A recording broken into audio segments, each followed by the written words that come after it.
I've never been one for reckless decisions. My life, orderly, stable, and even a little boring by most standards, has always felt like a carefully curated exhibit. I work as an art curator, after all, sorting the chaotic masterpieces of others into organized displays. But some things refuse to stay contained, even under the strictest watch. I didn't think my own sister would be the one to unravel my life's work of stability. Not Stella, with her wild energy and impulsive, electric charm that always drew people in like moths to her flame. My little sister, who could light up any room and, I've learned, extinguish anyone in her way. That night, I'd come home early, a rarity for me. And maybe if I hadn't, I wouldn't have seen what I did. The way she wrapped herself around my boyfriend Jordan, as though they were rehearsing lines from some secret play. Their roles intimate, knowing. They didn't see me. But I saw everything. I remember standing there, silent, wondering how a moment like that could slip so easily into someone else's life. Instead of anger, a strange calm came over me. This was the woman I'd spent my life protecting, forgiving, even loving, in spite of her selfishness. I could almost laugh at the absurdity of it. If my heart hadn't been breaking in that muted, steady way, like a vase cracking down its middle. I couldn't breathe, but the silence was far too satisfying to break. Maybe it was then that I began to understand why people do the unthinkable. So I closed the door behind me, slipped back into the shadows, and promised myself one thing. I would settle this my own way. And it wouldn't involve screaming or crying. No, I was done with those things. I wanted something quieter, something that would let her know exactly what she'd done without me saying a word. I just needed one night. One chance. Her fiancé, Mark, would be my silent witness. And Stella, well, she'd get the message. But revenge is never as simple as you plan it, is it? Stella and I were always different, cut from the same cloth but stitched with opposite threads. Where I favored control, she thrived on chaos. And maybe that's why I wasn't as surprised as I should have been when I found her wrapped around Jordan. No, it wasn't the shock that got me. It was the eerie sense of inevitability, as if every moment I'd forgiven her, every incident I'd brushed off, had led us right to this point. After that night, the memory of it clung to me, sticking like a faint perfume I couldn't quite wash off. It sat with me at work, drifting through the galleries as I catalogued new acquisitions. I tried to refocus, to put my mind to the art that had always been my sanctuary. But in the quiet of the exhibition halls, it was Stella's laughter I heard echoing, her figure bending toward Jordan's in that dimly lit room. The mental image refused to fade. And then there was Mark. Poor, unsuspecting Mark. The next day, I found myself wandering down to his law office downtown, a place I'd been invited to only twice before. We were hardly close, but Stella's upcoming wedding had placed us in the same orbit. And he was always friendly, perhaps a bit shy, with an unassuming charm that felt like the opposite of Jordan's intensity. Mark was buried in stacks of papers when I arrived, his head lifting only when I was already standing in the doorway. "Caroline," he greeted me, surprise clear in his eyes. "Is everything all right?" I had rehearsed a casual reason for my visit, but found myself unable to recall it. Instead, I just looked at him, seeing Stella's fiancé, a man who trusted her as blindly as I once did. "Actually," I said, voice soft, "I could use some help with Stella's wedding details." The words tasted bitter, as if taunting me with what I knew. I thought I'd make myself useful. He smiled at that, his expression warming with gratitude. "You don't know how much I appreciate that. Stella's been busy. I know she'll be thrilled to have you step in." Thrilled? I nearly laughed. Yes, if only he knew what else she'd been busy with.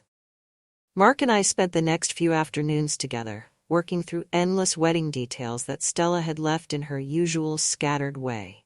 It wasn't lost on me that he and I worked well together.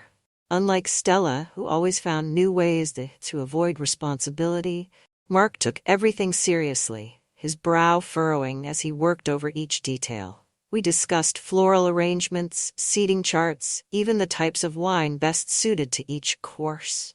It was all so dreadfully mundane, but with every small decision, a kind of quiet intimacy grew between us. I found myself lingering after we'd finished, watching the way he focused on his work, the concentration in his eyes. One evening, as we worked through yet another detail Stella had neglected, Mark leaned back and looked at me with a weariness that seemed to age him beyond his years. "Do you ever wonder," he started, trailing off with a hesitant laugh.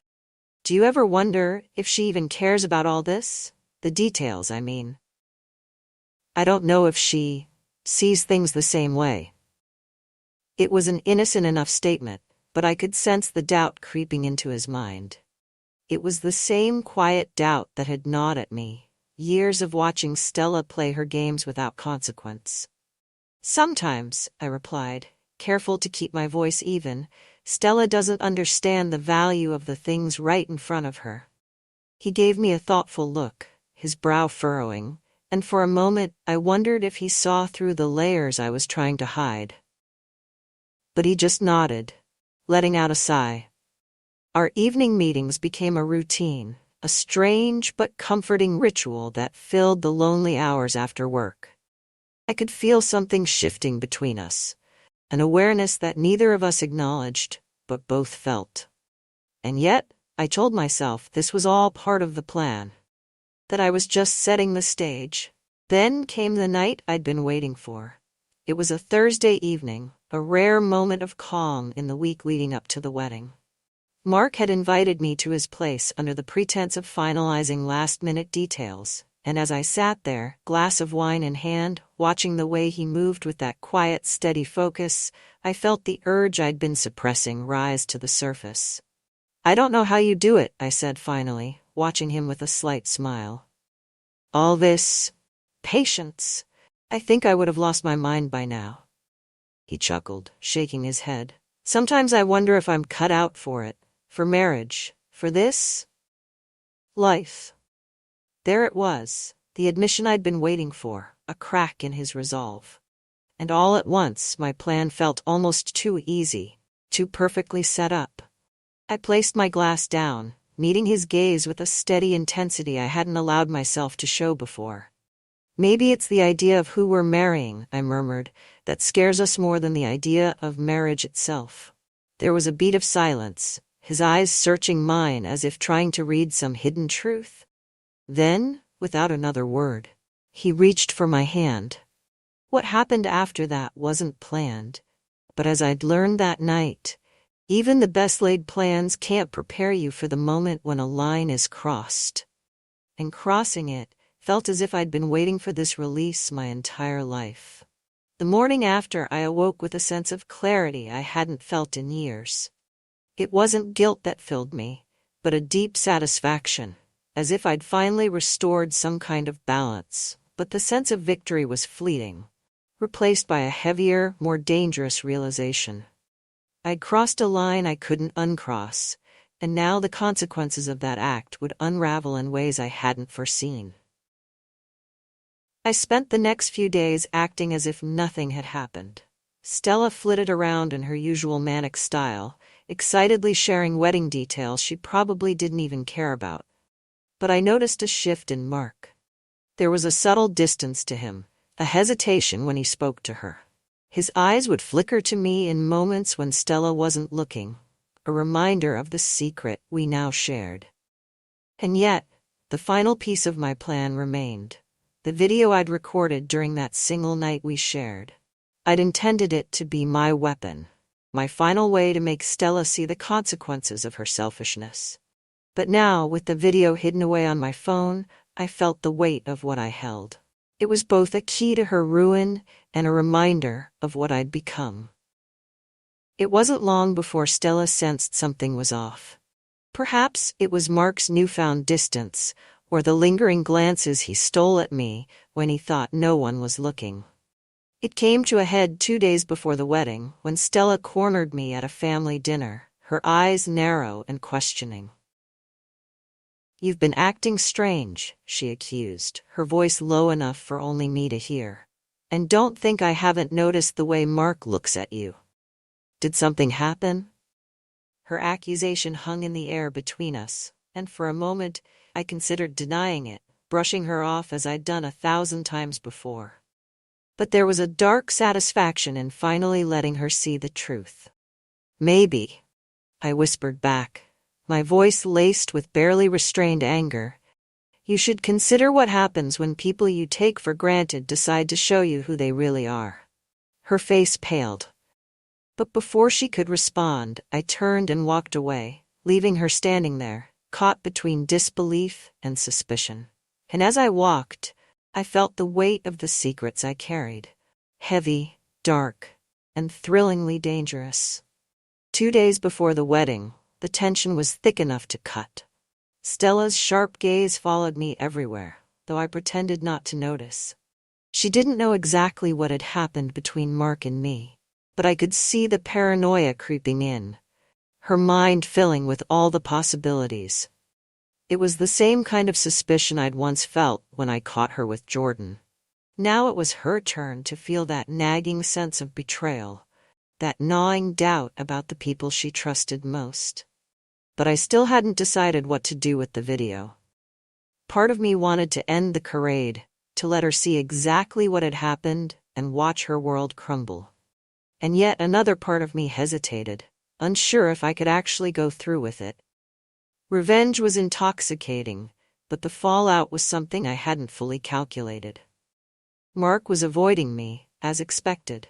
He kept his focus on the wedding preparations, though I noticed his gaze would linger on me from across the room, his face etched with an expression I couldn't quite decipher. Was it regret? Longing? Or was he, too, wrestling with the reality of what we'd done? The night before the wedding, I found myself standing in my bedroom, staring at my phone. The video was there, tucked away in a hidden folder, ready to be unleashed with just one tap. I had imagined showing it to Stella so many times, pictured the look on her face, the shock, the realization. But as I stood there, I felt something else. A hollow feeling, an emptiness that hadn't been there before. A knock on the door pulled me from my thoughts. I opened it to find Mark standing there, his face shadowed in the dim hallway light. "Can we talk?" he asked, his voice low. I nodded, stepping aside to let him in. Mark paced around my room, hands shoved in his pockets. He looked like he hadn't slept in days, his eyes dark and his expression tense. I waited, watching him as he struggled to find the right words. "Caroline," he began, his voice barely a whisper. "What we did, it was wrong, and I can't stop thinking about it." I crossed my arms, leaning against the dresser. "Regretting it already?" I asked, unable to keep the edge out of my voice. He stopped pacing and looked at me. His eyes filled with something I hadn't expected, fear. "Stella." He hesitated, running a hand through his hair. "She's starting to suspect something. And I can't do this. I can't hurt her like this." The irony of his words was almost laughable. Here he was, terrified of hurting Stella, the same woman who had so easily betrayed him. But instead of laughing, I felt a surge of bitterness. "Mark," I said slowly, "if she cared about you, she wouldn't have." The words caught in my throat and I trailed off, unsure if I wanted to go down this road. But his expression shifted, a flicker of anger sparking in his eyes. "What do you mean?" he demanded, his voice hardening. I took a deep breath, the words tumbling out before I could stop them. "She was with Jordan. She's been with him this whole time." He stared at me, stunned, his face a mixture of confusion and disbelief. "You're lying." I shook my head. "I wish I were, but I saw it myself. That's why we." I trailed off, unable to finish the sentence. Mark looked away, his jaw clenched, his hands curling into fists. "Why didn't you tell me sooner?" "Because I thought it didn't matter," I admitted. I thought she'd end up ruining things on her own. But when I saw her with Jordan, I realized how easy it was for her to betray the people who care about her. He was silent for a long time, his shoulders slumped as he processed the truth. Finally, he looked at me, a new resolve in his eyes. Show me the proof.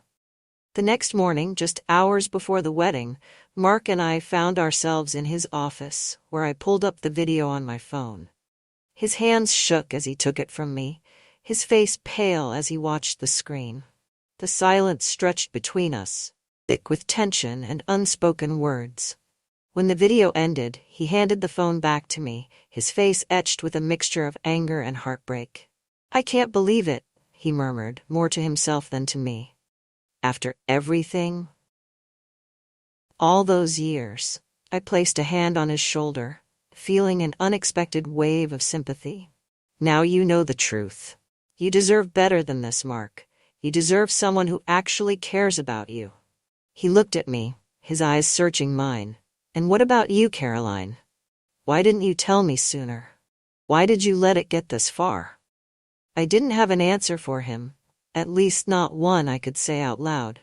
The truth was, I hadn't just wanted to expose Stella, I had wanted to hurt her, to make her feel the same betrayal she had inflicted on me.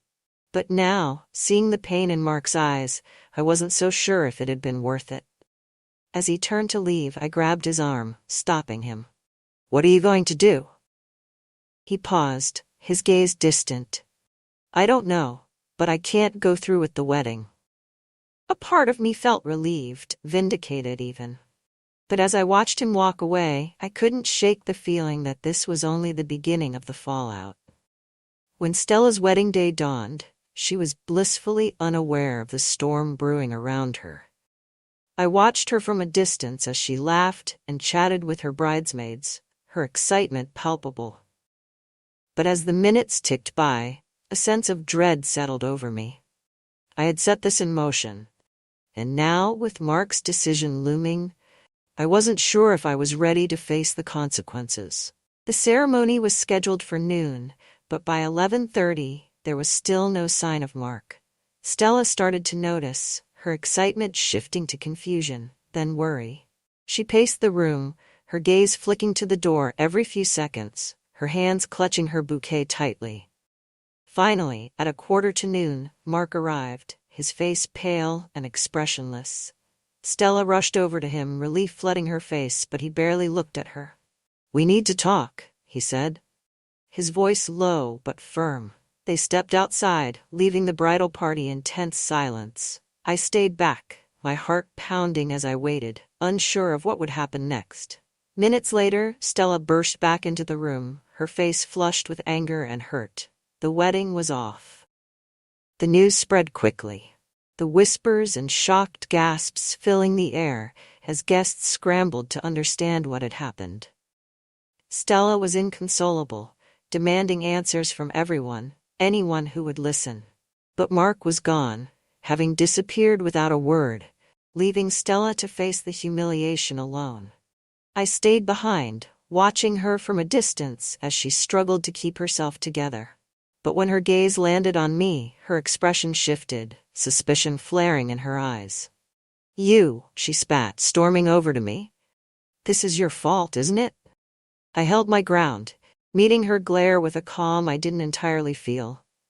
"You did this to yourself, Stella," her face twisted in anger, her hands clenching at her sides. "What did you do? What did you tell him?" "I told him the truth," I replied, my voice steady. "I told him about you and Jordan." The shock in her eyes was almost satisfying, but I could see the fear there too, the realization that her secrets had finally caught up with her. "You had no right," she hissed, her voice trembling. "You ruined everything." "No, Stella," I said quietly. "You ruined it the moment you betrayed him, and me." She stood there, stunned, her gaze filled with a mixture of rage and disbelief. For once, she had no snappy comeback, no way to deflect or deny what she'd done. In the weeks that followed, Stella's life began to unravel.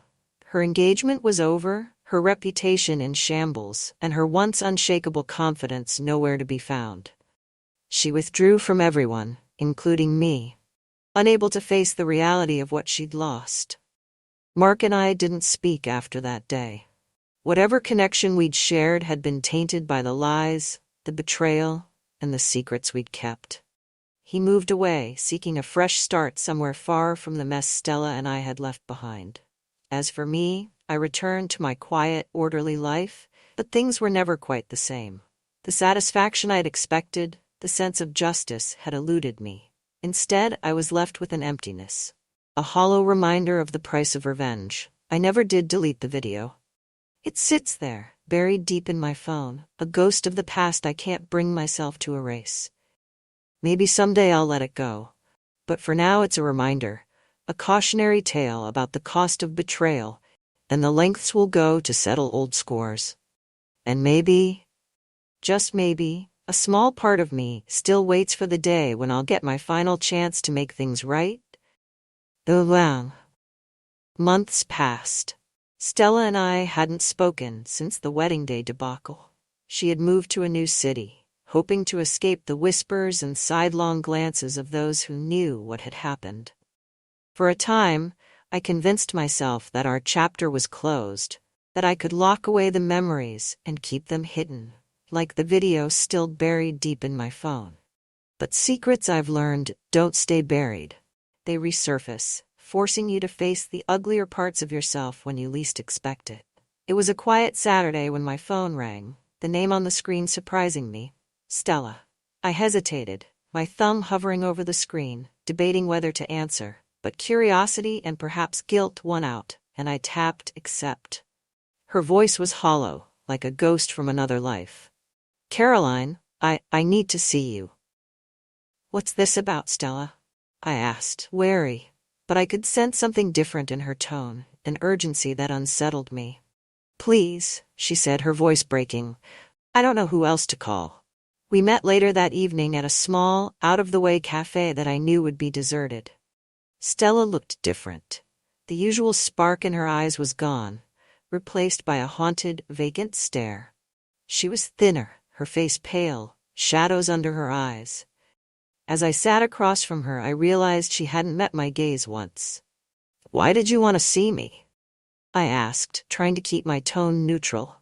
She let out a shaky breath, clutching her coffee cup as if it were the only thing anchoring her. I know I messed up, Caroline. And I've been dealing with the fallout of that every day. She paused, biting her lip. But there's something you don't know, something I need to tell you. My mind raced, wondering what else she could possibly have hidden. But her expression was so raw, so different from her usual flippant demeanor, that I stayed silent, waiting. It's about Jordan, she said, her voice barely a whisper. After the wedding was called off, he came to see me. The mention of his name was like a cold slap, stirring memories I'd tried to forget. And? Stella looked down, her hands trembling. He said he wanted to make things right, said he'd made mistakes, that he never meant to hurt you. He wanted a fresh start, with me. I felt the sting of betrayal anew, but I swallowed it, keeping my face impassive. But he wasn't, right, she continued, her voice faltering. It was like he was haunted. Like he couldn't let go of what had happened. He started showing up at my apartment, at my work, leaving messages, watching me. And then, 2 weeks ago, he disappeared. Disappeared? I echoed, frowning. What do you mean? His phone is off, no one's seen him. I even went to the police, but they didn't take me seriously. And now, I keep getting these messages. She reached into her bag, pulling out a crumpled piece of paper. She slid it across the table to me, her eyes wide with fear. I unfolded it, my pulse quickening. The handwriting was familiar, Jordan's. It was scrawled hastily, as though he'd written it in a rush. Some things can't be forgiven. Some debts always come due. I plugged the drive into my computer, bracing myself. The screen lit up with a new video, one that made my heart sink. It was a montage of my life, clips and photos of me, of Stella, of Mark. My life's secrets, every dark detail, stitched together by someone who had been watching me far longer than I'd realized. And there, at the end of the video, was a final message. The game isn't over, Caroline. It's only just begun. As the screen went dark, I felt a chilling certainty settle over me. Jordan was out there somewhere, lurking in the shadows, waiting for his next move. I realized then that I hadn't merely destroyed Stella's life. I'd invited a darkness into my own, one that I couldn't shake. My revenge had come full circle, consuming everything in its path. And as I sat there, enveloped by the silence, I couldn't help but wonder if this was the ending I'd truly wanted, or if it was only the beginning of my own reckoning.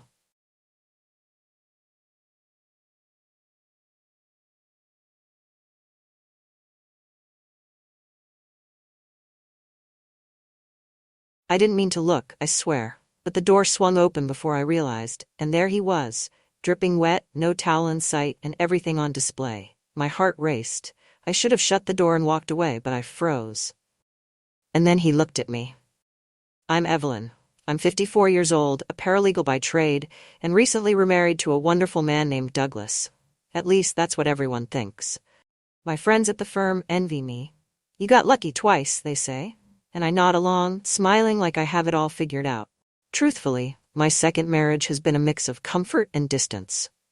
Douglas works long hours running his construction company, and when he's home, he's more interested in reruns of old westerns than in me. But this story isn't about Douglas. It's about his son, Ryan. Ryan moved back into our house 6 weeks ago after graduating from college. He's 23, tall, lean, but muscular, with dark hair that always looks a little messy no matter how much he combs it. He's polite, quiet, and keeps to himself most of the time, which I appreciated. Until that morning. I was half asleep, fumbling for coffee in the kitchen, when I remembered the towels. I'd put the last load in the dryer the night before, and forgotten to take them out. I grabbed a stack and headed down the hall to the bathroom, assuming Ryan had already left for his morning jog. But when I opened the door, I saw him. The steam from the shower clung to the air, and the glass door was fogged over, but not enough to hide him. He had just stepped out, water glistening on his skin, droplets sliding down his chest and over the sharp lines of his stomach. He didn't even flinch when he saw me standing there. "Evelyn," he said, his voice low and steady. My brain screamed at me to look away, to say something, anything, but I couldn't move. My eyes betrayed me, lingering longer than they should have. He reached for the towel rack, but it was empty. That's when I realized the towels I was holding were for him. "Sorry," I stammered, thrusting the stack of towels toward him without meeting his gaze. "I didn't think anyone was in here." He stepped closer, taking the towels from me. I could feel the heat radiating off his body, mingling with the damp air. "No problem," he said, his tone calm, almost amused. "But you might want to knock next time." I turned and left the bathroom as quickly as I could, but my cheeks burned the rest of the day. That should have been the end of it. A simple mistake, an awkward moment we'd both laugh about later. But it wasn't. Because after that morning, things between us changed. Subtle at first. A glance that lingered too long, a casual touch that felt anything but accidental. And before I knew it, I was thinking about Ryan in ways I shouldn't. I'm not proud of what happened next, but I'm not going to lie about it either. Let me tell you how it all began. When I shut the door behind me, I leaned against it for a moment, clutching the stack of towels to my chest, as if they could somehow shield me from the guilt spreading through me like wildfire. My heart was pounding so hard I thought it might echo through the hallway. What the hell just happened? I tried to shake it off, convincing myself it was nothing but a mortifying accident. I'd walked in, he'd seen me, I'd seen him. End of story. But my thoughts wouldn't stop looping back to the way his voice had sounded, low and steady, like he wasn't even fazed by the situation. And those eyes, dark, intense, and locked on mine the entire time. I forced myself to focus on mundane tasks for the rest of the morning, unloading the dishwasher, folding laundry, even scrubbing the stovetop like it owed me money. But every so often my mind would wander back to the bathroom, to the way Ryan's body had looked, the way he had stood there so calmly. By the time I heard footsteps coming down the stairs, my nerves were shot. Ryan appeared in the doorway to the kitchen, freshly dressed in a simple t-shirt and jeans, his hair still damp and curling slightly at the edges. "Morning," he said casually, grabbing a mug and pouring himself a cup of coffee as if nothing unusual had happened. "Morning," I replied, keeping my eyes firmly on the counter as I wiped it down. There was a silence between us, Not exactly awkward, but charged. I could feel him watching me, and it took everything in me not to look up. Finally, he broke the tension. "Thanks for the towels earlier," he said, a faint smirk playing on his lips. My cheeks flushed, and I waved it off like it was nothing. "Oh sure, no problem. Just next time, maybe lock the door?" "Fair enough," he said, his tone light, but there was a flicker of something else in his expression. Something amused, maybe even teasing. I spent the rest of the day avoiding him. I told myself I was overreacting, that I was just embarrassed and reading too much into things. But that night, as I sat in the living room pretending to watch TV, Ryan walked past me on his way to the kitchen, and I caught the faintest hint of a smile as he glanced in my direction. The next few days were strange, to say the least. Ryan and I fell into a rhythm of carefully polite conversations and stolen glances. It was subtle, but I felt it. The shift. He lingered in rooms longer than necessary, finding excuses to talk to me or ask for my help with things he didn't really need help with.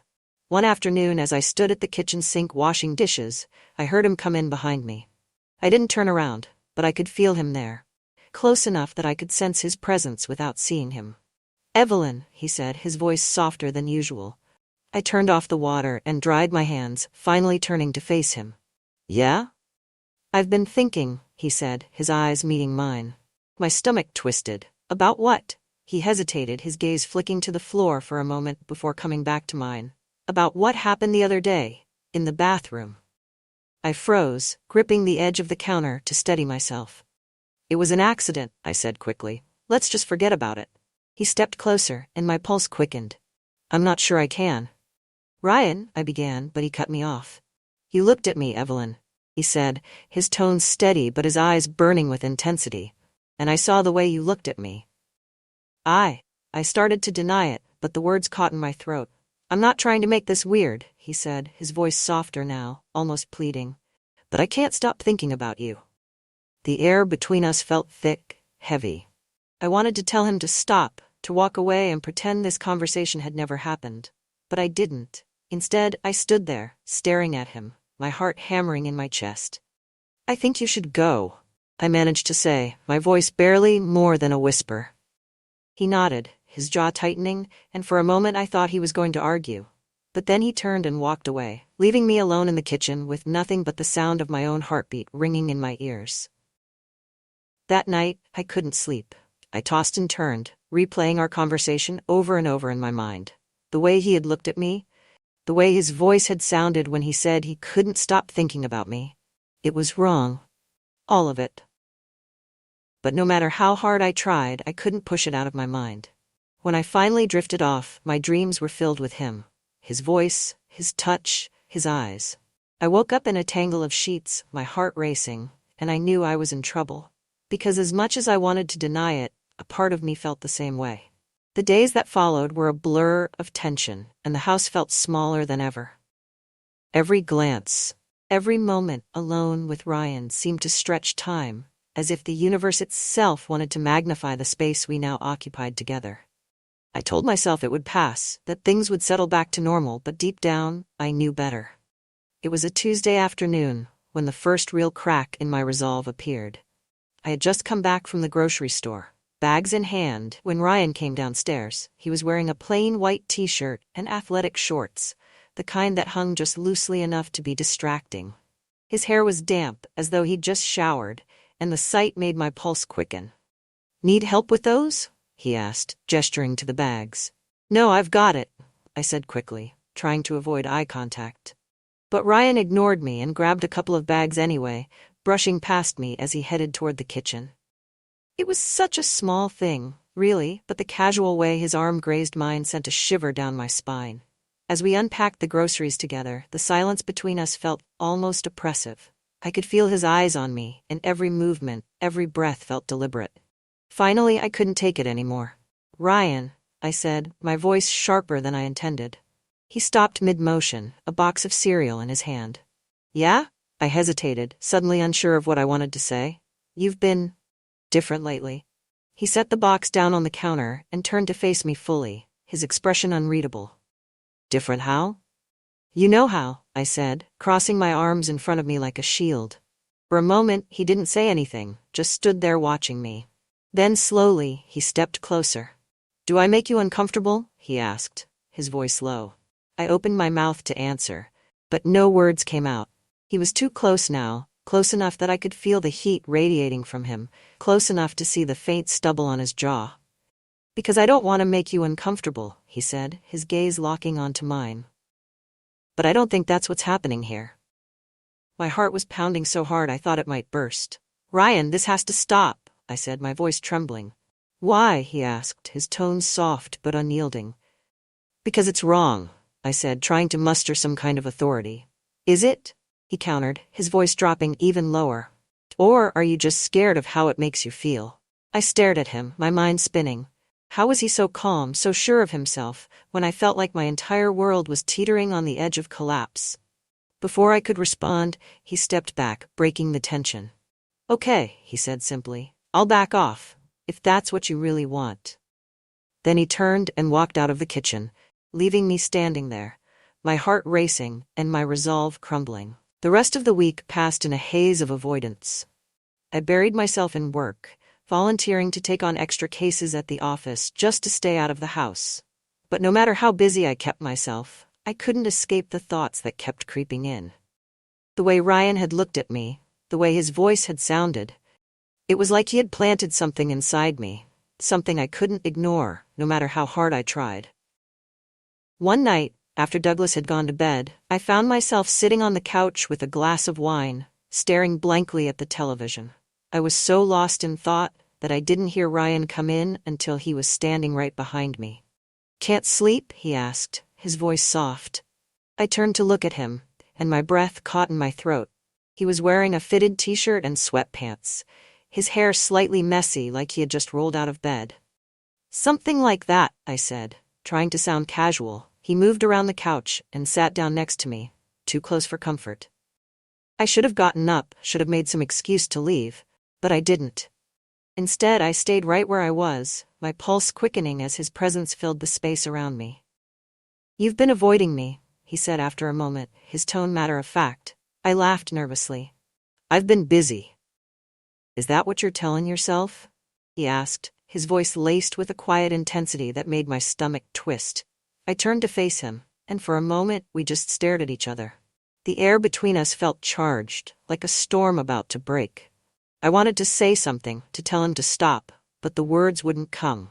And then, before I knew what was happening, he reached out and brushed a strand of hair from my face. The touch was so light, so fleeting, but it sent a shiver down my spine. "Evelyn," he said, his voice barely more than a whisper. I closed my eyes, willing myself to pull away, to end this before it went any further. But when I opened them again, he was still there, his hand lingering just inches from my face, his eyes searching mine for some kind of permission. And in that moment, I knew I was lost. That night marked the beginning of something I couldn't take back.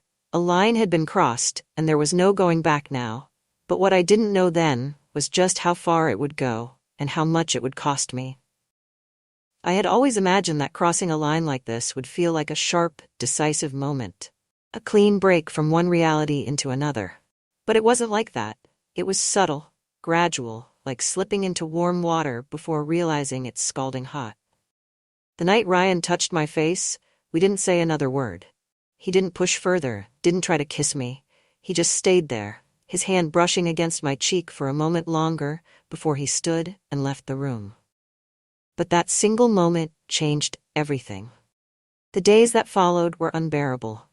The tension between us had gone from a slow simmer to a rolling boil. Every glance, every accidental brush of his hand against mine felt electric, like a secret we were both carrying but couldn't acknowledge out loud. I tried to distract myself with work, errands, even pointless chores around the house, but it didn't help. Then, one night, it happened. It was late, close to midnight, and the house was dark and quiet. Douglas was snoring in the bedroom, oblivious as always. I couldn't sleep, so I wandered downstairs to the kitchen for a glass of water. Ryan was there. He was standing by the sink, shirtless, drinking from a water bottle. The light from the refrigerator cast a soft glow across his chest, highlighting every line and shadow. He turned when he heard me, his expression unreadable. "Couldn't sleep either?" he asked, his voice low. No, I said, my throat dry. I moved toward the sink, intending to fill my glass, but as I passed him, his hand brushed against mine. It was such a small thing, barely a touch, but it made me stop. I turned to look at him, and the look in his eyes made my heart skip a beat. Evelyn, he said softly, taking a step closer. I froze, my mind screaming at me to walk away, to go back upstairs to bed and pretend this never happened. But my feet wouldn't move. I know this is wrong, he said, his voice trembling slightly. But I can't stop thinking about you. Ryan, I began, but he cut me off. No, he said, his tone more firm. I need to say this. I need you to know how I feel. I stared at him, my heart pounding so loudly I was sure he could hear it. I don't want to make you uncomfortable, he continued, but I can't pretend anymore. I care about you, Evelyn, more than I should. The words hung in the air between us, heavy and charged. This can't happen, I whispered, more to myself than to him. Why not? He asked, his voice barely above a whisper. Because it's wrong? Or because you're scared? I didn't have an answer for him. Or maybe I did, but I couldn't bring myself to say it out loud. He stepped closer, so close I could feel the warmth of his body, the faint scent of his skin. Tell me to stop, he said, his voice soft but insistent. Tell me to walk away, and I will. I opened my mouth to tell him exactly that, but the words wouldn't come. Instead, I just stood there, my chest rising and falling with each shallow breath. And then, he kissed me. The moment his lips touched mine, something inside me broke. I should have pushed him away, should have stopped it before it went any further, but I didn't. I kissed him back, my hands finding their way to his chest, his shoulders, pulling him closer. It was reckless, impulsive, and completely out of character for me. But in that moment, I didn't care. All I cared about was the way his hands felt on my skin, the way his lips moved against mine, the way he made me feel alive in a way I hadn't felt in years. He guided me toward the counter, his hands firm but gentle as he lifted me onto it. My mind was a blur of sensations, his touch, his scent, the warmth of his breath against my neck. Are you sure about this? He asked, his voice low and husky. I nodded, unable to form coherent words.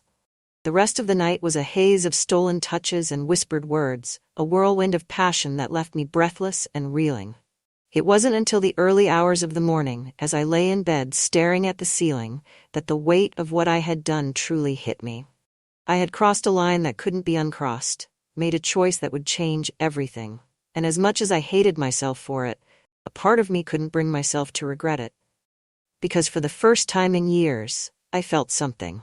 Something real, something raw, and no matter how much I tried to deny it, I knew this was just the beginning. That morning, I avoided Ryan as best I could. I stayed in my room until I heard him leave for his morning jog, then rushed downstairs to make coffee and busy myself with anything that would keep my mind off him. But when he came back, sweaty and flushed from his run, and gave me that look, the one that said he knew exactly what we'd done and wasn't sorry for it, I knew I was in trouble. Because no matter how wrong it was, no matter how much I tried to convince myself to stop, I didn't want it to end. Not yet. If I thought things would go back to normal, I was kidding myself. The morning after our first kiss, and everything else that followed, Ryan and I fell into an unspoken understanding. We didn't talk about it, didn't acknowledge it out loud, but the shift was palpable. It was in the way he lingered in the kitchen while I made coffee, brushing his hand against mine as he reached for a mug. It was in the way he looked at me across the living room when we were all sitting together as a family, his gaze heavy with meaning. Douglas, blissfully oblivious, went about his usual routines, working late and falling asleep in front of the TV. He never noticed the stolen moments, the shared glances, the growing tension that seemed to hum in the air whenever Ryan and I were in the same room. It was a week later when Ryan made the first move to take things further. I was in my office upstairs going over some legal documents for work. The house was quiet. Douglas was at a client dinner, and Ryan had been out all day. Or so I thought. I didn't hear him come in until he was standing in the doorway, leaning casually against the frame. Busy? He asked, his voice soft but laced with that familiar undercurrent of something more. I looked up, startled. Just finishing up, I said, my tone more clipped than I intended. He didn't seem to notice, or if he did, he didn't care. He stepped into the room, closing the door behind him. "Ryan, what are you doing?" I asked, my voice dropping to a whisper as he crossed the room toward me. "I couldn't stop thinking about you," he said simply, his eyes locking onto mine. I stood up, my heart racing. "This isn't a good idea." "Maybe not," he said, closing the gap between us, "but that doesn't mean we don't both want it." Before I could respond, he reached out, his hand brushing against my cheek. The touch was so gentle, so deliberate, that it made my resolve crumble. "Ryan," I whispered, my voice barely audible. He didn't say anything, just leaned in and kissed me. It was slower this time, more controlled, but no less intense. My hands found their way to his chest, his shoulders, pulling him closer as the kiss deepened. He guided me back against the desk, his hands firm but careful as they explored the curves of my body. It was reckless, impulsive, and completely wrong. But I couldn't bring myself to stop. Over the next few weeks, our affair became a carefully orchestrated game of secrecy. We found ways to steal moments together whenever we could. One afternoon, when Douglas was out on a work trip, Ryan cornered me in the kitchen. I had been slicing vegetables for dinner when he came up behind me, his hands resting on my hips as he leaned in close. "You smell amazing," he murmured, his lips brushing against my ear. I froze, my pulse quickening. "Ryan, not here," I whispered, glancing nervously toward the hallway. "No one's home," he said, his voice low and full of confidence. Before I could argue, he spun me around, his lips capturing mine in a heated kiss. I melted into him, the knife and cutting board forgotten as his hands roamed my body, pulling me closer. Then there was the night in the living room. Douglas had fallen asleep in his recliner, the volume on the TV turned down low. Ryan and I sat at opposite ends of the couch, pretending to watch a movie. But his foot brushed against mine under the coffee table, and when I glanced over, his eyes were fixed on me with that same smoldering intensity. As Douglas snored softly, Ryan leaned over, his hand lightly grazing my knee. I shot him a warning look, but he didn't stop. His fingers trailed upward, leaving a trail of goosebumps in their wake. My breath hitched, and I had to bite my lip to keep from gasping. "Stop," I mouthed silently, but he just smirked, his hand lingering for a moment longer before he pulled away. The affair was exhilarating, intoxicating, and completely consuming. But it wasn't without its challenges. One evening, as I sat in the bedroom folding laundry, Ryan walked in, his expression serious. "Evelyn, we need to talk," he said, closing the door behind him. "What's wrong?" I asked, my stomach twisting. "Camille's coming over tomorrow," he said, referring to his on-again, off-again college girlfriend. I stiffened. "Why?" "She wants to talk," he said, running a hand through his hair. "I think she knows something's up." "Ryan, this is dangerous," I said, my voice rising slightly. "If she suspects anything." "She doesn't know," he said quickly, "but I can tell she's suspicious." My heart sank. Camille had always struck me as perceptive, and the idea of her poking around made me nervous. "Just be careful," I said, my voice trembling. He nodded, but the look in his eyes told me he wasn't as confident as he wanted me to believe. The next day, I made myself scarce, retreating to my office while Camille visited. I could hear their voices drifting up from the living room, the occasional laugh or raised tone. I tried to focus on work, but my mind kept wandering, wondering what they were talking about, whether she was prying into things she shouldn't. When she finally left, I waited a few minutes before heading downstairs. Ryan was sitting on the couch, his head in his hands. "Are you okay?" I asked, sitting down next to him. He looked up at me, his expression torn. "She's suspicious," he admitted. "What did she say?" "She asked a lot of questions," he said, shaking his head. "About you. About us. She thinks I'm hiding something." My stomach churned. "Ryan, we need to be more careful." "I know," he said, his voice heavy with regret. "But I can't stop. I don't want to stop." I reached for his hand, squeezing it tightly. "Neither do I admitted. As much as we tried to keep things under control, the cracks were starting to show. Camille's suspicions were growing, and I could sense that Douglas was beginning to pick up on the tension in the house. One evening, as we sat down for dinner, Douglas glanced between me and Ryan, his brow furrowing. "Is something going on between you two?" he asked suddenly, his tone casual but probing. My heart stopped. "What do you mean?" I asked, forcing a laugh. "You've been acting different," he said, his gaze narrowing. Ryan shrugged. Playing it off? Just busy, I guess. Douglas didn't look convinced, but he let it go, for now. That night, as I lay in bed, staring at the ceiling, I couldn't shake the feeling that our time was running out. The thrill of the affair was starting to give way to the weight of its consequences, and I knew it was only a matter of time before everything came crashing down. But even as the guilt gnawed at me, I couldn't bring myself to stop, because no matter how wrong it was, no matter how high the stakes, I wasn't ready to let Ryan go. Not yet. I woke up to the sound of voices downstairs. It was just past 7 in the morning, and the house was unusually lively for such an early hour. As I sat up in bed, I recognized one of the voices. It was Camille. She was back. A wave of anxiety hit me as I threw on a robe and headed toward the door. The tension between Ryan and Camille had been building for weeks, and I dreaded what might happen if she had decided to confront him about us, or worse, if she had decided to confront me. When I reached the top of the stairs, I paused, listening. "You've been so distant, Ryan," Camille was saying, her voice sharp but tinged with hurt. "I feel like I'm the only one trying to make this work." "I've just been busy," Ryan replied, his tone calm but defensive. "Busy with what?" she shot back. "You've been home all summer. You're not working, you're not taking summer classes. So what's keeping you so occupied that you can't even answer my texts half the time?" There was a long pause, and I held my breath, waiting for Ryan's response. "It's not what you think," he said finally, his voice quieter. "Then what is it?" Camille demanded. "Because I know you're hiding something, Ryan. I can feel it." I couldn't listen anymore. My hands were shaking as I made my way back to my room, shutting the door quietly behind me. The rest of the day was tense. Camille stayed for hours, following Ryan around like a shadow. I kept to myself, retreating to my office or busying myself in the kitchen to avoid her. But every time I heard her laugh or caught a glimpse of her hand on Ryan's arm, a knot of jealousy tightened in my chest. By the time she finally left, it was almost evening.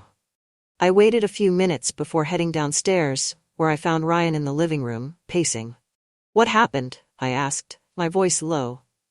"She's suspicious," he said, running a hand through his hair. "She doesn't know for sure, but she's not letting this go." I sat down on the couch, my mind racing.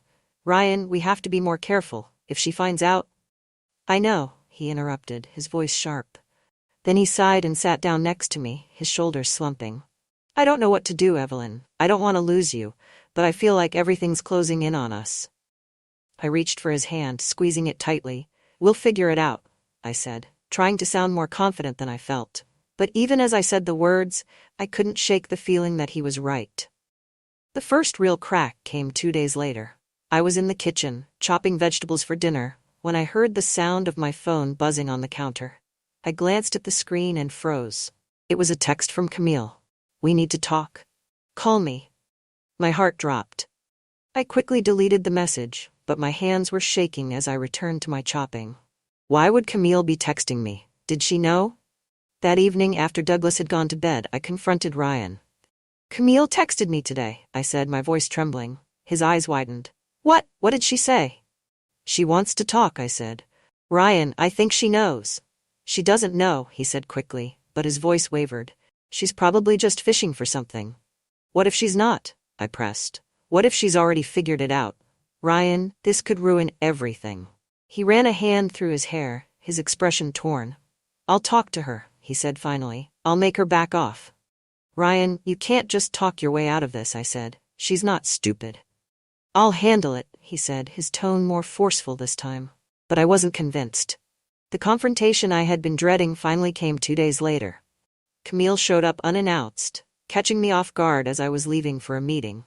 "Evelyn," she said, her tone cool but pointed. "Camille," I said, forcing a smile. "What brings you by?" "We need to talk," she said, crossing her arms over her chest. "And I think you know what this is about." I felt the blood drain from my face, but I managed to keep my expression neutral. "I'm not sure I do," I said, hoping to buy myself some time. Her eyes narrowed. "I know something's going on between you and Ryan," she said bluntly. My heart stopped. "I've seen the way you look at each other," she continued, her voice rising. "The way he acts around you. Do you really think I wouldn't notice?" "Camille, you're mistaken," I said quickly, but my voice wavered, betraying me. Am I? She shot back, stepping closer. Because I don't think I am, and unless you want me to go to Douglas with this, you'd better start talking. I stared at her, my mind racing. I could deny it, try to convince her she was wrong, but the look in her eyes told me she wasn't going to let this go. What do you want? I asked finally, my voice barely above a whisper. A slow smile spread across her face, but there was no warmth in it. For starters, I want you to end whatever this is, she said. And then I want you to tell Ryan to stop avoiding me. If you don't, I'll tell Douglas everything. I nodded, my throat tightening. Okay, I said, I'll talk to him. You'd better, she said, her tone sharp. Then she turned and walked away, leaving me standing there, my hands shaking and my stomach in knots. That night, I told Ryan everything. She's blackmailing me, I said, my voice trembling. She's going to tell Douglas if we don't stop. His jaw tightened, and for a moment, he didn't say anything. Then he stood up, pacing the room. We can't let her control us, he said finally. Ryan, she has all the power right now, I said. If she tells Douglas, she won't, he said, cutting me off. I won't let her. But the look in his eyes told me he wasn't as confident as he wanted me to believe. And as I lay in bed that night, staring at the ceiling, I couldn't shake the feeling that this was only the beginning of the unraveling. Camille's ultimatum hung over us like a storm cloud, and for the first time since all of this started, I felt completely powerless. Ryan, for all his confidence and determination, couldn't stop the inevitable. She was a threat we couldn't contain. I spent the next few days in a haze of dread, trying to act normal around Douglas, while also navigating the suffocating tension between Ryan and me. Camille hadn't contacted me again, but that didn't bring any comfort. I knew she was calculating her next move, and I was running out of ways to stay ahead of her. Then, everything came crashing down in a way I never could have predicted. It was a Saturday night. Douglas had invited his brother Keith over for dinner, and the house was unusually lively. Keith was loud, charismatic, and drank more than he should have. I spent most of the evening forcing smiles and refilling glasses while keeping my distance from Ryan, who sat quietly at the end of the table, his jaw clenched as Keith's booming laughter filled the room. Halfway through dinner, Camille showed up unannounced. The doorbell rang, and my heart dropped. Douglas stood up to answer it, and when I heard her voice in the hallway, I froze. What's she doing here? Ryan hissed, leaning toward me across the table. I don't know, I whispered, panic setting in. Camille walked into the dining room with her usual confidence, her smile wide and fake. Sorry for dropping by uninvited, she said sweetly, but I just had to see Ryan. Douglas, oblivious as ever, welcomed her with open arms. Of course. Grab a plate. We've got plenty of food. Ryan shot me a look that was equal parts anger and fear. I shook my head slightly, silently begging him to keep his cool. Camille sat down next to Ryan, her presence suffocating. She leaned in close to him, whispering something in his ear that made his jaw tighten. I couldn't hear what she said, but I didn't need to. The smug look on her face told me everything I needed to know. After dinner, while Douglas and Keith were in the living room laughing over old family stories, Camille cornered me in the kitchen. Evelyn, she said, her voice dripping with false sweetness. I turned to face her, my hands gripping the edge of the counter. What do you want, Camille? She smirked, crossing her arms over her chest. I just thought you should know. I'm done playing nice. What does that mean? I asked, my voice trembling. It means I'm telling Douglas, she said, her smile widening. Unless, of course, you'd like to make me a better offer. I stared at her, my mind racing. What do you want? She tilted her head, pretending to think. For starters, I want Ryan back, and I want you out of the picture. That's not going to happen, I said, my voice steadier than I felt. Then I guess Douglas is going to find out about your little affair, she said, her tone almost gleeful. Before I could respond, Ryan walked into the kitchen. What's going on? He asked, his eyes darting between us. Nothing, Camille said, her smile returning. Just a friendly chat. But the look she gave me as she walked past said otherwise. That night, after everyone had left, Ryan and I sat in the kitchen, trying to figure out what to do. She's going to ruin everything, I said, my voice shaking. Maybe not, Ryan said, his tone thoughtful.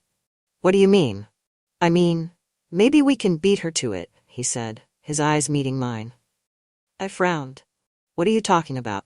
If we come clean to Douglas before she does, we control the narrative, he said. We can spin it in a way that makes her look like the villain. Ryan, that's insane, I said. You think he's going to forgive us just because we told him first?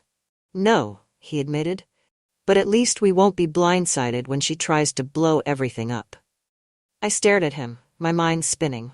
It was a bold plan, and it might work, but it also might destroy us completely. Before we could decide on a course of action, everything spiraled out of control. 2 days later, I received an email at work. The subject line read, "You should know." When I opened it, my blood turned to ice. It was from Camille. Attached were several photos of Ryan and me together. Kissing, touching, laughing, each one more damning than the last. The message was simple: tell Douglas, or I will. I stared at the screen, my hands trembling. I had no idea how she'd gotten the photos. Maybe she'd followed us, or maybe Ryan had been careless with his phone. It didn't matter. What mattered was that she had everything she needed to destroy us. That night, I showed Ryan the email. "She's not bluffing," he said, his voice tight with anger. "What do we do?" I asked, panic setting in. He didn't answer right away. Instead, he paced the room, his jaw clenched, his hands balled into fists. Finally, he stopped and turned to me. "We end it," he said. I stared at him, my heart sinking. "What?" "This," he said, gesturing between us. "We end it. That's the only way to stop her." I felt like the floor had been ripped out from under me. "Ryan, no," I said, my voice breaking. "We can't. We don't have a choice," he said, his tone firm. "If we don't stop, she'll destroy us both." Tears filled my eyes, but I nodded. He was right. We didn't have a choice. The next day, I sent Camille a message. "It's over. You win." Her response came almost immediately. "Smart choice." But as I sat there staring at her message, I couldn't shake the feeling that this wasn't the end. Not by a long shot. Because secrets like ours don't just disappear. They linger, waiting to resurface when you least expect it. And deep down, I knew that this wasn't over. Not yet. For a few days, everything felt strangely quiet. Too quiet. Ryan and I avoided each other, even when we were alone in the house. Camille hadn't reached out again since my message, and Douglas seemed oblivious as ever, lost in his world of work and nightly TV reruns. But the quiet wasn't comforting. It was suffocating. Every time I walked into a room, I half expected Camille to jump out from the shadows with new evidence, or for Douglas to confront me with questions I couldn't answer. The weight of waiting was unbearable, and I knew it was only a matter of time before the fragile peace shattered. And then it did. It happened during what should have been an ordinary family dinner. Douglas, Ryan, and I sat at the table, the clinking of silverware and the faint hum of conversation filling the air. Everything was perfectly normal, almost painfully so. Until Douglas set his fork down and cleared his throat. "I got an interesting email today," he said, his tone casual, but laced with something darker. My stomach dropped. Ryan froze, his hand gripping his water glass so tightly I thought it might shatter. "What kind of email?" I asked, trying to keep my voice steady. Douglas leaned back in his chair, studying me with an expression I couldn't quite read. "From someone named Camille," he said. "She sent me some photos." The room went silent. I felt like the walls were closing in around me, the air too thick to breathe. "Photos of what?" Ryan asked, his voice calm but strained. Douglas's gaze shifted to him, his jaw tightening. "Of you and Evelyn." The words hung in the air like a bomb waiting to explode. "Douglas, I can explain," I began, but he cut me off. "Explain what, Evelyn?" he snapped, his voice rising. "Explain how you've been sneaking around behind my back with my son?" "Dad, it's not what you think."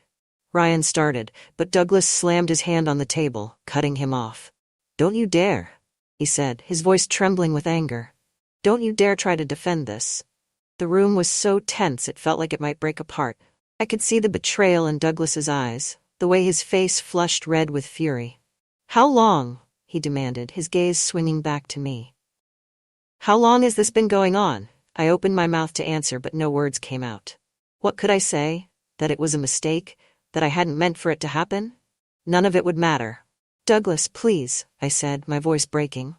"I'm sorry." "Sorry?" he repeated, his voice dripping with venom. "You're sorry? You destroyed this family, Evelyn. Do you even understand what you've done?" The argument escalated quickly after that.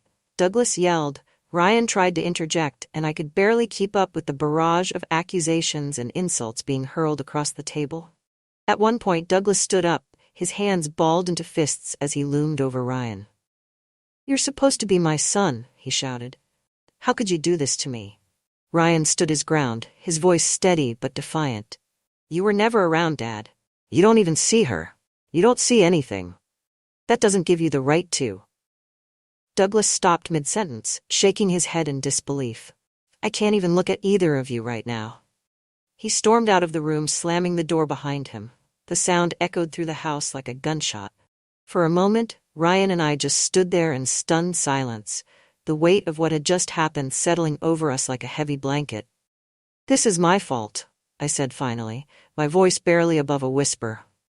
"No," Ryan said, his tone firm. "We both made this choice." "But look at what it's done," I said, tears streaming down my face. "We've ruined everything." Ryan reached for me, his hand brushing against mine, but I pulled away. "Don't," I said, my voice breaking. "This has to stop, Ryan. For real this time." "Evelyn, no," I said, cutting him off. "It's over. It has to be." The days that followed were a blur of tension and heartbreak. Douglas avoided me completely, barely speaking to me except for curt, one-word responses. He spent most of his time in his office or out of the house, and when he was home, the silence between us was deafening. Ryan stayed in his room, leaving only when he absolutely had to. I could tell he was struggling, the weight of everything pressing down on him just as heavily as it was on me. And then, just when I thought things couldn't get any worse, I received another email. It was from Camille again, but this time, she wasn't threatening me. She was threatening Ryan. The email was short and to the point. "You think this is over? Think again. If Ryan doesn't break things off with you for good, I'll make sure everyone knows exactly what kind of person he is. His professors, his future employers, everyone. I'll destroy him, Evelyn. You know I can." I stared at the screen, my heart pounding. I had thought Camille was satisfied with breaking up our family, but I had underestimated her. She wasn't just vengeful. She was ruthless. I knew I couldn't let her follow through on her threat. I couldn't let her ruin Ryan's life, no matter how much pain it caused me. That night, I made a decision. I went to Ryan's room, my heart heavy with the weight of what I was about to do. He opened the door, his expression softening when he saw me. "Evelyn," he said, stepping aside to let me in. I shook my head. "We need to talk," I said, my voice trembling. He frowned, sensing the seriousness in my tone. "What is it?" "I got another email from Camille," I said. "She's threatening you now, your future, your career, everything." Ryan's jaw tightened. "She can't do that." "She can," I said, "and she will. Ryan, I can't let that happen. I won't." "So what are you saying?" he asked, his voice heavy with dread. "I'm saying this is over," I said, my voice breaking. "For good this time." He stared at me, his eyes searching mine for any sign of hesitation. "You don't mean that?"